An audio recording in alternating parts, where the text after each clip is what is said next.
Welcome. We want to take just a few moments to give just a brief description, a little bit about JITs, one of our assessments, one of our lessons and assessments that we're doing today. So we're going to have Mr. Tillinghast talk a little bit about JITs, and then we'll give some more instructions as to what to expect, looking through things like the lesson plan, and then ultimately your video that you'll be creating. So the JIT is something that specifically at Oklahoma State, as ag teachers, we spend a lot of time basing some of our very early lessons around. And it's a really foundational component for ag teachers. And I want you to take a moment and think about what your ag teacher does currently. You probably have seen some form of a lesson plan, maybe for newer teachers. If you've had a new ag teacher, you've seen a full-blown lesson plan, many pages long. For other ag teachers, maybe it's a sticky note if they've been teaching for a while. But the JIT is one of those lessons that allows you to put together something that is going to reach all members of your class, those that learn from a visual standpoint, those that learn from an auditory standpoint, and then also those that are very hands-on, very kinesthetic. And so that's the great thing about a JIT. And a JIT has its roots in the military when it comes to how to teach soldiers to be able to perform tasks. Some of them pretty basic, some of them maybe perhaps a little bit more advanced. And this has been modified and brought over into the education world. And it gives us just a great template to be able to follow as we put together lessons that are hands-on, but then also ones that reach all sorts of learners, both our visual and our auditory learners as well.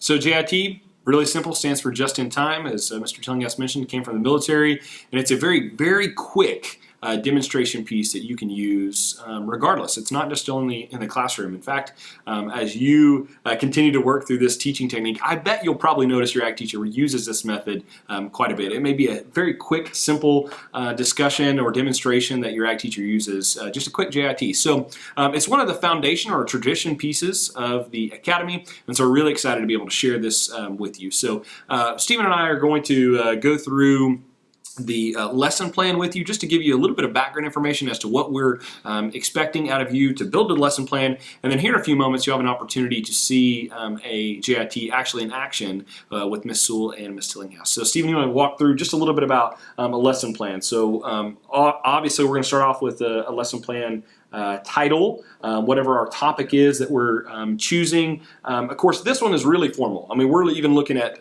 the date that we're going to teach this. We're talking about what class we would use this in. So this one's really formal. Maybe we probably wouldn't necessarily see a super formal one in what we are expecting out of this. But ultimately, we're getting all the way down to an objective. So what might we be talking about when we talk about objectives? So Oklahoma State has developed a really good JIT lesson plan for you to utilize during not this, and this is the one that the students who are at OSU, this is what they use in classes such as 3103, which is one of the first classes you'll take in the upper level section of your undergraduate years that really starts teaching you about lesson planning and teaching in the classroom. So up on the screen right now, you're going to see a couple different pieces of the JIT lesson plan. This same lesson plan is found in today's module. But if you take a look at this demonstration plan, as it's called, you'll notice that it has a spot for the instructor's name, your unit, and a title.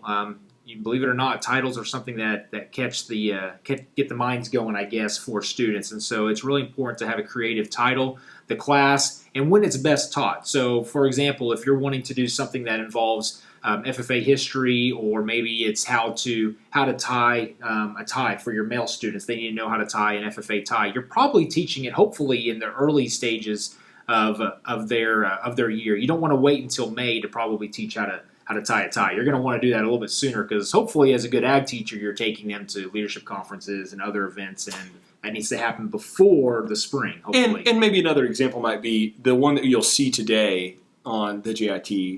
They're using an outside lesson with plants. This isn't probably something you're doing in the middle of winter, or maybe even in the middle of summer. So Exactly. just there's some timeliness associated with those lessons too. Yeah, absolutely. Yeah, you want to have everything that goes up in that top couple lines. Those are really for you to be able to hopefully categorize and save these lesson plans. And that way you don't have to reinvent the wheel year to year. You want to be able to be efficient with your time as an ag teacher, and that's something we'll continue to discuss throughout this week, is how unfortunately a lot of our time is pretty limited in what we do. And so we have to be able to move fast, move quick, and keep everything going. As we continue through the lesson plan that you're now looking at again on the screen, you'll notice objectives. And you could obviously have quite a few more objectives for any lesson, but 3 seems to be kind of a magic number. Everybody likes to use 3 basic objectives. And again, these JITs are not designed to be very long. Your JIT that you're going to be putting together, and you'll notice the one that you're getting ready to watch, it's only a few minutes long. The idea of it is trying to get some participation from your class and be able to get a very short how-to message directed to your audience. So objectives, remember that we're not expecting real super formal objectives from you. We want you guys to think about what is it that you're ultimately trying to pass along to your students. Maybe one of your first objectives is going to be something that has to do with logistics. So maybe you say one of your objectives is to successfully share your announcements for the day within the first 15 minutes of class. Something real basic. You could do something like that. But also you could direct all the objectives towards that specific lesson. So maybe if you're doing something with plants, maybe it has something to do with properly make sure all students understand how the properties of soil. Maybe that is one of your objectives. Maybe another one of your objectives is demonstrate how to properly plant a plug with 100% accuracy. Something very simple, something that doesn't have to require a lot of effort out of your part.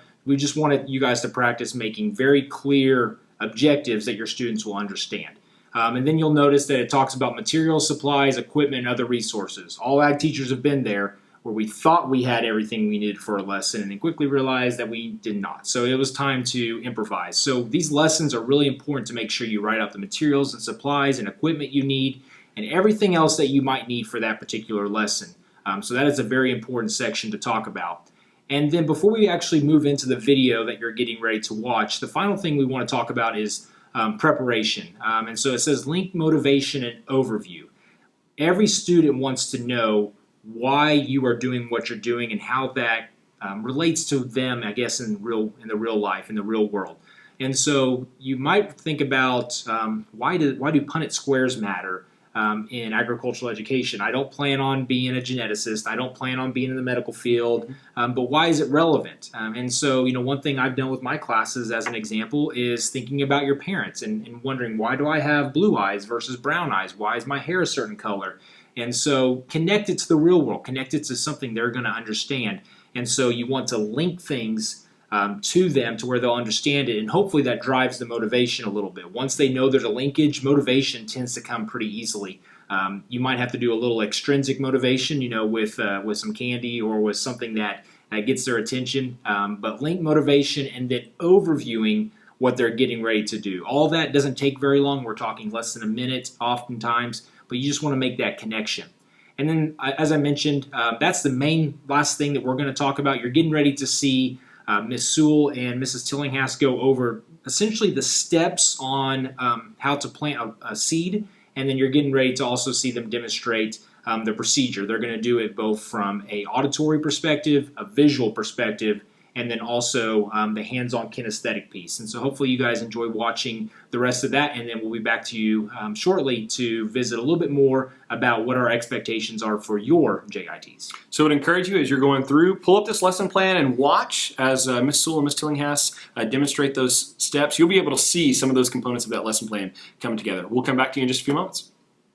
Hi guys, as the boys told you before, we're going to actually be talking to you about what it's like to actually teach in the classroom. So as we get started today, we want to have a couple things we want to remind you guys of. Remember to make sure you're checking your Canvas account to make sure you're staying up to date on those assignments. And then also, we hope to see all of you at the Zoom meeting this afternoon. I know this setup is a little bit different and maybe not as ideal as we hope, but we're really hoping that you can still have a valuable, meaningful experience as the Future Ag Ed Teacher Academy this year by doing some of these activities. So hopefully, fingers are crossed, that it's just as meaningful to you guys. So today's activity, we're going to be planting a seed. And so the reason we chose planting a seed is, one, it's important, right? We're in the middle of a pandemic, and everyone's really starting to question where their fruits and vegetables and all of their produce come from. It's really important to be able to know how to do some of those technical skills when talking about agriculture. Actual agriculture out in the field, whether we're planting them in a pot or maybe you're growing up on a farm and you're doing harvest right now. So today, planting a seed, it's not just about the seed you're planting and what we're eating. It's also about the seeds that you're going to plant in your students' lives. So one day as an ag teacher, you're going to be planting a seed every single day in the lives of your students. And so maybe it's related to the ag building, something in the classroom, in the shop, in the greenhouse. Maybe it's something with their livestock project. Or maybe it's at a leadership conference or camp where those kids are really learning how to become their best self. So today, here we are, planting a seed, and I'm going to turn it over to Ms. Tillinghast. Okay, so first part of the JIT is you explain what you're going to do. So instead of doing it, you just simply talk to your kids about what you're going to do. So with planting a seed, the first step we're going to do is we're going to fill our pot with soil. After that, we're going to put a little hole in the soil with our finger, put the seed in it, cover it up, water it, and then put it in some sunlight. So, we have our pot. We're going to get some soil. And as you guys are doing this at home, you can always plant your own seeds. Start your own backyard garden. Got a tray. It's important if you're going to have these in your house that you have a tray. Use our finger. Next step, put a hole in our soil. And today, we're going to be planting thyme. And so, these seeds are really small. We're going to put the seeds down in our little hole that we dug. And we're going to cover them up. And then we have our, got some extra seeds. We have our little bottle of water.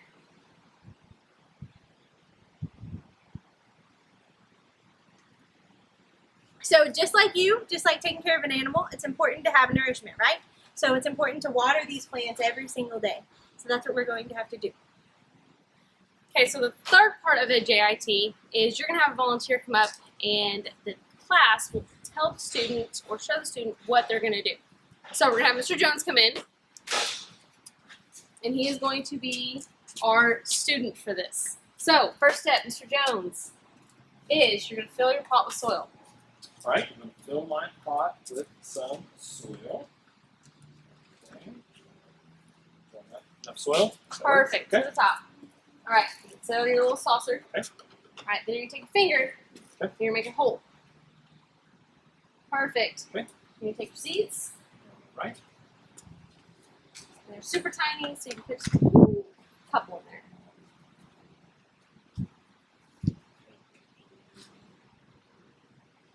Alright, now All right. you're going to cover up your hole. Okay. Put some water on it. Make sure it gets wet. Perfect. And then the last step, Miss Sewell, is Put it in the sunlight, Mr. Jones. All right. I planted a seed. We hope that you guys enjoyed watching the video demonstration by Ms. Sewell and Mrs. Tillinghast. Obviously, we're not professional filmmakers by any stretch of the imagination, but we wanted to give you guys a good representation. I think one thing we want to make sure I want to point out before we move on is that you noticed, and I think you said this earlier at the beginning, that we chose strategically to do this somewhere outside of our classroom. And that's something that's really important as ag teachers, that you do things in different environments. Now we're planting a seed, but we did it at our at the school farm at Jenks, and so you might not think, how do those two go together? We might be doing a school garden. That's something we have talked about at our school, is doing some type of large garden at our ag science facility. We don't want things just to be known as the facility that houses all the kids' livestock show projects. We want it to be a well-rounded facility that all students can come to. And so planting a seed maybe seem more relevant for a greenhouse setting, but why not do it at your school farm if you're going to be doing a garden? So those are things that you want to think about as an ag teacher.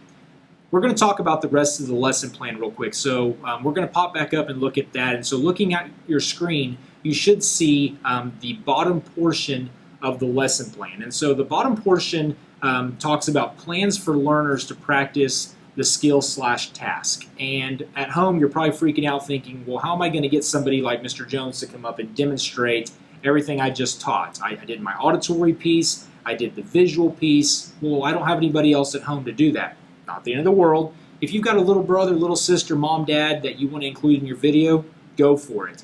That might just be a part that's a little awkward for you. If you need to omit that from your actual video, just make sure and say, hey, next we would be doing the hands-on kinesthetic piece. I don't have anybody to do that, but I would call upon one of my students in the class to come up and do a hands-on demonstration for the rest of the class on how to plant a seed or any of the other options we're going to be talking about here in just a second. So don't worry about that too much. Just know that we want you to have that little tidbit maybe in your video if you don't have somebody right there available to help you out. And then the final pieces are closure and then references. And so closure, as an ag teacher or any teacher for that matter, it's important to bring lessons to a close. Not necessarily your goal isn't trying to beat the bell, but you want to make sure that students understand and have an opportunity to reflect on what they just watched. You don't want to just do something and go, well, all right, we're going to move on and not give any opportunity for the students to reflect and think about how does that matter to them? Why does that matter to agriculture? Why does that matter to me? And so make sure that you give some time for closure. Maybe that's in the form of an assessment, whether that be on paper, on a Chromebook. Maybe it is just, hey, turn to a partner and talk about what you just did. Tell them the steps. Whatever it might be as an ag teacher, build in some type of closure. Maybe it's some type of exit strategy you want to use. Maybe you do an exit ticket. Maybe you come up with something creative that allows people to reflect. You do you when it comes to that. We want you guys to have a little bit of fun with coming up with a cool closure that your students, hopefully when you're an ag teacher, will really like. And then references. That may seem kind of nerdy. That may seem a little bit over the top. But when you are coming up with lesson plans as an ag teacher, I think of the references section almost as the same thing as the materials. I'm going to list everything I need for it. But if I need to have a quick refresher, say Absolutely. that I do plant a seed every single year. Sure, it sounds pretty basic. But what if I want to make sure I'm kind of brushed up on my terminology, using scarification and stratification and all these fancy horticulture terms? Well, what if I need to brush up on my vocab? Maybe my references section can remind me, hey, I need to go pull out one of my horticulture textbooks before I do this lesson, just so I sound like I know what I'm doing. I know sometimes ag teachers, we kind of make things up as we go a little bit, but actually a lot of it is us taking the time before that lesson to go through some of our notes, some of our references that we have from college or from our professional career that's ultimately going to help us down the road. Absolutely. One thing to remember is that this lesson plan is not meant to be some daunting task. It's really meant to be fun. Hopefully it sparks some creativity for you as a teacher, that you can really think through what engages students and really tie in an awesome lesson. We call this one a just-in-time, but really that doesn't mean that we stifle creativity with this. It's really meant for you to explore, and this lesson is really meant to challenge you a little bit, for you to finally put on a teacher cap and really to think in terms of a teacher teaching a lesson. So our hope is that the lesson plan isn't something scary, but really is an opportunity for you to put those thoughts down on a piece of paper. In fact, a lesson plan, a really good one, ought to be able to be picked up by any teacher and be able to follow the steps and be just as effective as you are. So that's the goal of our lesson plan. We'll now transition as we make our way to our assessment piece. This is the component that you'll really be putting together in terms of the check mark that you've accomplished the task. So the assessment is to take place after you have watched the video of Miss Sewell and Miss Tillinghast, which we are obviously here at this piece. And really the assessment piece is where we tie in the lesson plan and then ultimately the activity that's going to go along with that. So the assessment, really simple. You're going to complete a lesson plan. And I know that may seem, again, like a bit daunting task, but again, relax, no need to stress. Let's see some of your creativity flow here. Mr. Tillinghast and I have given you some examples on a lesson plan. You've seen what it looks like, a blank one. Now we're asking you to put the pieces together on a lesson plan, to come up with a topic that you choose. Down below on the assessment, you'll notice some a variety of topics. These are by no means an exhaustive list. In fact, we'd really kind of challenge you to really think outside of the box. The only requirement is that it needs to be somehow tied to agriculture. And for those of you that are actively involved in agriculture as FFA members, you know how broad that can really be. So we're looking for anything that just ties back to agriculture that can serve as your topic. One thing that you want to make sure that you remember, and Mr. Tillinghast mentioned this earlier, is keeping it very simple. This particular teaching method is not meant to teach a whole unit to a student. Exactly. You're not going to teach an entire, even an entire beef breed. Think simple, and you need to make sure that you're thinking of a task-oriented lesson or topic. Some examples on there: tying a halter, tying a tie. Miss Sewell, Miss Tillinghast gave you an example of planting a seed. These are all really simple tasks that you'll use. It's important to remember that for your topic that you're going to choose, we need to choose something simple. Once you've chose a topic, you'll end up writing a lesson plan. So refer back to the video and you'll be able to see those components. You're going to develop a lesson plan, put in all those components from your steps to your procedures, any references that you use. We want that to be as complete as possible for this piece. And it'll also help you as you choose a topic, develop your lesson plan. It'll make your video that much easier. That's the third component, is to shoot the video. Of course, we want the high quality as best as we can get the video, but we understand the circumstances of this. I would encourage you, as just a quick tip from Mr. Tillinghast and I, to reach out to your ag teacher, to have them help you with this particular lesson. I guarantee your ag teacher has come up with plenty of these demonstrations before, and they'll be a great resource for you as you work through this. So reach out to your ag teacher. Maybe they can even serve as your volunteer student to come up for the demonstration. We obviously are encouraging, social distance, follow all those things that you need to. Don't just show up at the ag building if you're not supposed to. But I would encourage you, reach out to your ag teacher and have them help you with this particular assessment. This should be a ton of fun. We're really excited to see the videos. In the end, after you've shot your video and you're happy with it, we would just ask that you would upload that to Canvas, and we'll have an opportunity to view those ourselves. And our goal is to try to provide some feedback, and we'll have some discussions later on this evening about what you learned and what some valuable pieces that you can gain from that piece. Our goal really for this particular assessment is to hopefully get that teacher cap on and for you to begin thinking like a teacher.